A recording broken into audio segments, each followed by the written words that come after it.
안녕하십니까, 백호명리입니다. 오늘은 생활명리학 기초 14강 십성론 2편으로서 십성의 음양적 구조에 대해서 함께 공부해 보도록 하겠습니다. 지난 시간 기초 13강에서 십성론 1에서 십성이 사주 해석의 반이라고 했는데, 그 내용과 겹쳐지는 부분 같이 복습을 하면서 공부해 보도록 하겠습니다. 그 음양적 해석이라고 하는 것은 그 전체적으로 나를 중심으로, 일간이 나를 중심으로, 관성과 인성은 어떤 입력 개념으로서 정신적이고 이상적인 수동성을 띠고 있는데, 이게 나를 거쳐서 다시 식상과 재성으로서 어떤 말이나 행동으로 결과나 일로서 출력이 되고 육체적으로 어떤 능동적으로 현실적으로 표현되는 것을 구분하는 것이 음양적 구조 해석이라고 할 수 있는데요. 십성의 5가지 큰 틀을 다시 나눠 보면 관성과 인성과 그 다음에 비겁, 그 다음에 식상, 재성으로 나눠집니다. 그 각 관인 비겁의 특성에 대해서 같이 한번 공부해 보도록 하겠습니다. 먼저 관성이란 것은, 관성은 나를 극하는 성분인데요.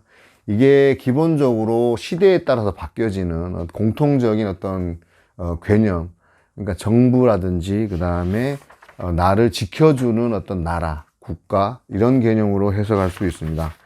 관인비식재, 관성과 인성, 비견, 겁재, 식상 특성에 대해서 함께 같이 배워보도록 하겠습니다. 교재 45쪽인데요.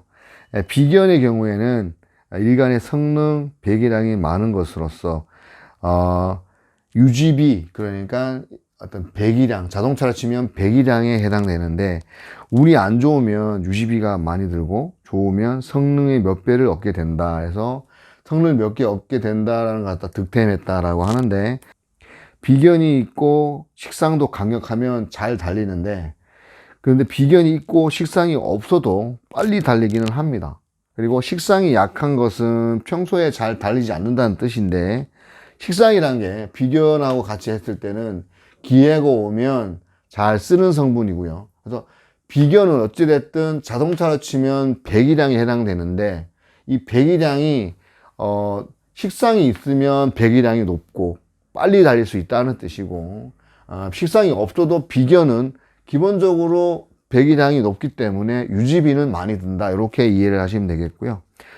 그 다음에 재성에 해당되는 재격, 그러니까 식상으로서 결과물을 내는데, 말과 행동으로서 노력과 일로서 만들어지는 어떤 결과물이 재성이라고 하는데, 이 재격이라는 것은 현실적으로 총명하고, 그 다음에 말씀드렸던 노력이나 일, 생활 능력, 그 다음에 증거, 또 가성비, 이런 것들이, 그러니까 가격 대비 품질 만족도가 바로 재성입니다. 재성분들이 이 가격 대비 품질 만족도를 굉장히 따지고 두고, 재격이 있으신 분들은 그런 게 높다라고 생각하시면 되고, 역학 공부 같은 경우에도 재격이 있으시면 빨리 배워서 빨리 쓰려고 하시는 어떤 그런 성향도 강하다. 그리고 계산적으로 손해보는 일을 잘 안 하려고 하는 성향이 강하다. 그러니까 이게 어떻게 보면 아까 양의 어떤 본성에서 말씀드렸지만, 이게 어떤 서양적인 결과를 갖다 중시하는, 과학적인 어떤 결과물을 중시하는 어떤 서양 마인드랑 같이 결부되어 있다라고 생각하시면 되겠습니다. 다음은 인성에 대해서 같이 알아보면요. 인성이란 게 어떤 그 선비, 그 다음에 어머님의 어떤 마인드, 그리고 어머니로부터 나를 보험받는, 내가 받는 개념. 그래서 인성이란 기본적으로 공부를 해야 되는 사람, 그리고 내가 받을 복이 있는 사람.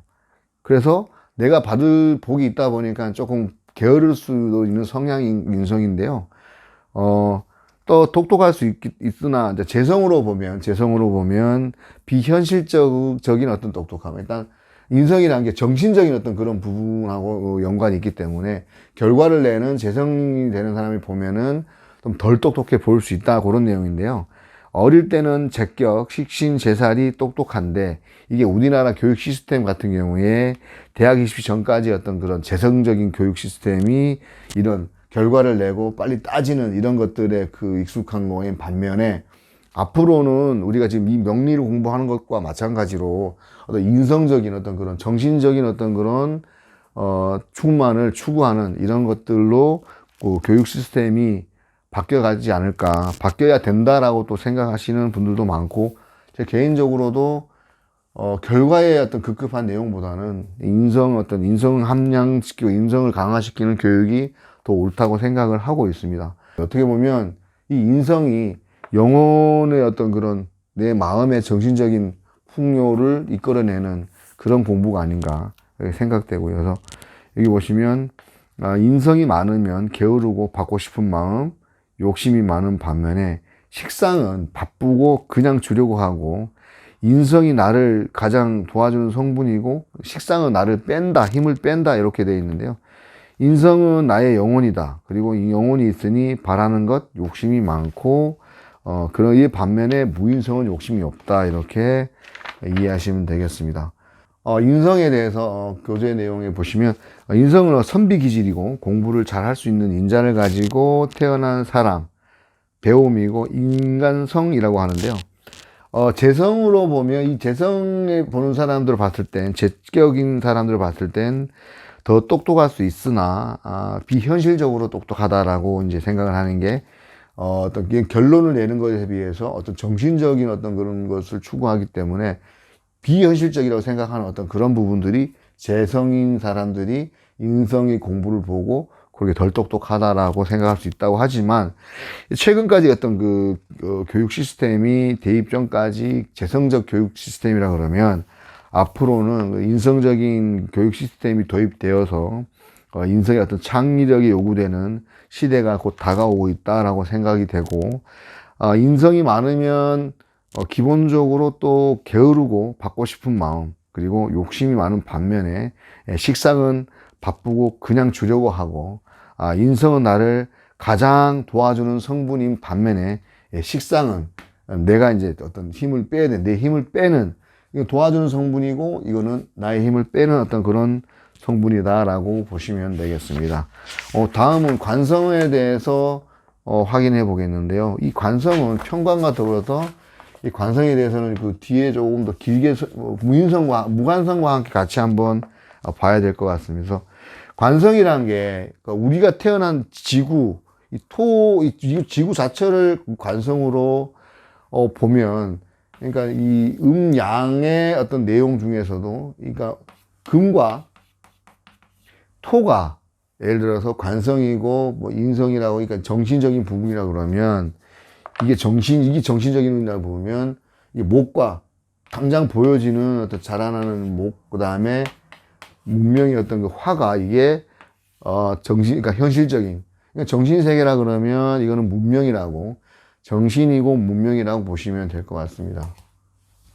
아까 설명을 드렸습니다만, 나를 중심으로, 음양이란 것이 나의 일관을 중심으로 내가 표현하는 말과 행동을 통해서, 식상을 통해서 노력과 일 결과가 만들어지고, 이 결과, 이 출력이라고 그러잖아요. 이 출력이 육체적인 능동성의 현실성을 적인 어떤 그런 개념이 양의 본성이고, 그렇지만 이 어떤 재성이 다시 관성의 어떤 공통적이고 명예적인 그런 가치, 그 다음에 어떤 정신적인 이상적인 수동성과 함께 결국은 인성으로 수용되는, 그래서 음양이 서로, 왜냐하면 또 인성이 다시 또 나를 갖다가 가르치고 길러서 내가 행동하도록 만들기 때문에 이 십성의 음양적 구조 해석은 서로 음양이 순환한다라는 개념으로 이해하시면 될 것 같습니다. 이렇게 이해를 하시면 되겠습니다. 관성은 시대에 따라 달라지는 어떤 공통적인 가치성으로서 옳고 그름을 따지는 인간이 만든 통제 수단이라고 생각하시면 되겠습니다. 이 중에서 나를 보호하는 어떤 것이 정관이라 그러면, 나를 극하고 나를 해하는 것을 편관이라고 하는데요. 이 관성이 강한 입장에서 내가 관성이 강할 때는 관성이 강한 사람을 좋아하다가 부담을 느끼기도 하고, 대신에 또 반면에 반대 심리로 무관성을 좋아하다가 관성이 없어 불만을 느끼기도 하는데, 이것이 다 어떤 내 어떤 기준에서 보는 욕심, 그리고 내 어떤 마인드의 피곤함을 배척하기 위해서 이런 거 현상들이 나타나지 않나 생각됩니다. 관성은 동양적 사고이며 품위는 있어도 어떤 기본적으로 한이 많다. 공통적인 가치성이 시대에 따라서 달라지는 그런 것들을 이해해 주시면 되겠고요. 이 관성 같은 경우에도 기본적으로 무관성에 보는, 그러니까 무관성보다 관성을 추구한 사람들이 많다 보니까 관성 있는 분들하고 무관성 있는 분들의 공통점이란 건, 너무 이 관성 있는 사람들은 지킬 게 많아서 고민인 반면에 무관성인 분들은 이 지킬 게 많은 사람들을 보면서 살아야 하고 자기도 여기에 휩쓸려서, 그러니까 어떻게 보면 따라서 살아야 되는 그런 것들이 불편할 수 있어서 서로가 서로에게 불편을 느끼는 경우가 많을 것으로 생각이 됩니다. 그러니까 관성의 입장에서는 무관성을 보면은 너무 개념 없이 산다고 할 것이고, 무관성 입장에서 관성 입장 보면은 너무 딱딱하고 고지식하게 산다라고 생각할 수 있는데, 이것 또한 서로가 서로의 어떤 그런 입장을 이해하면서 살아가야 될 그런 상황으로 공통적인 가치라고 생각을 합니다. 서로의 입장을 이해해 줘야 된다.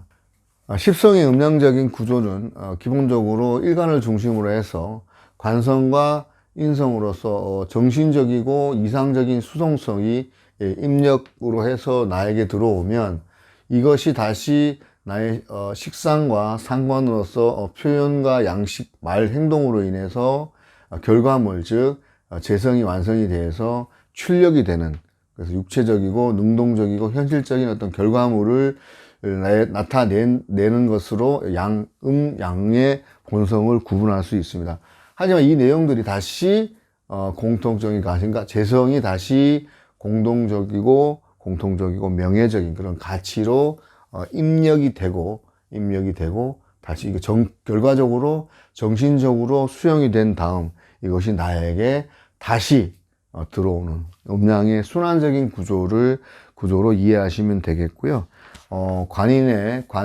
관성과 인성, 그 다음에 어떤 비견, 식상, 재성의 특징으로 보면, 관성 같은 경우에는 우리가 추구해야 될 공통적인 가치성, 그리고 인성은 정신적인 수용성, 그러니까 그 다음에 비견 겁재는 나의 어떤 성능, 나의 능력, 이런 것들로 생각하시면 되겠고, 식상은 식신과 상관으로서 어떤 표현되는 양식, 말과 그 다음에 행동, 이렇게, 그리고 기본적으로 에너지의 소모성이 많고 적고, 이렇게 생각하시면 되고, 그 다음에 재성은 결과적으로 어떤 내 노력에 대한 일, 그 다음에 증거, 답으로 현실적인 결과물로 생각하시면 되겠습니다.